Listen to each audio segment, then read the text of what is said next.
નમસ્કાર, ખૂબ સ્વાગત છે આપનું વીટીવી ન્યૂઝમાં। હું છું આપની સાથે રાધા। બુલેટિનની શરૂઆત મહત્વના સમાચારથી। ભાવનગરમાં દારૂકાંડના આરોપીઓને મેડિકલ ટેસ્ટ કરવામાં આવ્યા। કોર્ટે રિમાન્ડ આપ્યા બાદ તમામ આરોપીઓના મેડિકલ ટેસ્ટ કરવામાં આવ્યા છે। ભાવનગર સિવિલ હોસ્પિટલમાં મેડિકલ ટેસ્ટ કરાયા। કોર્ટે તમામ આરોપીઓના 10 દિવસના રિમાન્ડ મંજૂર કર્યા છે। ત્યારે ભાવનગર દારૂકાંડ અને ત્યારબાદ હવે તપાસનો ધમધમાટ શરૂ કરી દેવામાં આવ્યો છે। દારૂકાંડના આરોપીઓના મેડિકલ ટેસ્ટ કરવામાં આવ્યા છે। કોર્ટે રિમાન્ડ આપ્યા બાદ તમામ આરોપીઓના મેડિકલ ટેસ્ટ કરવામાં આવ્યા। ભાવનગર સિવિલ હોસ્પિટલમાં મેડિકલ ટેસ્ટ કરાયા તો કોર્ટે તમામ આરોપીઓના 10 દિવસના રિમાન્ડ મંજૂર કર્યા છે। ભાવનગર દારૂકાંડના કારણે અત્યાર સુધી 7 થી 8 લોકોના જીવ ગયા છે અને કેટલાય લોકો હોસ્પિટલની બિછાને છે।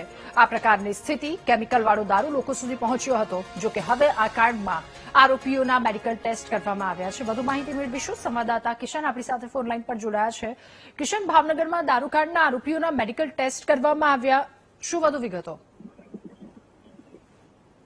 ભાવનગરના જે લઠ્ઠાકાંડ જે થયો છે, નકલી જે દારૂકાંડ જે થયો તેને લઈને જે 13 જેટલા જેવો આરોપીઓ છે તેને આજે કોર્ટમાં હાજર કરવામાં આવ્યા હતા જામીન માફ કરશો રિમાન્ડ માટે।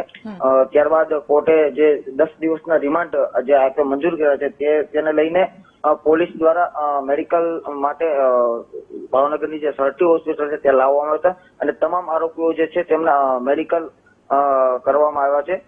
વાત કરીએ તો આજે તમામ આરોપી છે હવે તેમની મેડિકલ બાદ તેમને પોલીસ તેમની પૂછપરછ કરશે અને જે પોલીસે જે રીતે જે પેલો માંગ્યું હતું તેને લઈને જે તેઓ દાવા કરી રહ્યા હતા અલગ અલગ પ્રકારની જે પૂછપરછ છે તે કરવામાં આવશે। ક્યાંથી તેઓ આ જે દારૂનું જે મટીરિયલ છે તે લાવવામાં આવતું હતું, જે બોટલ છે તેની ઉપર જે સ્ટીકર લગાવવામાં આવતું તે સ્ટીકર ક્યાંથી લાવવામાં આવતું હતું તે તમામ બાબતોને લઈને પોલીસ જે છે તે પૂછપરછ કરશે। જી, આભાર આપનો વિગતો સાથે જોડાવા બદલ।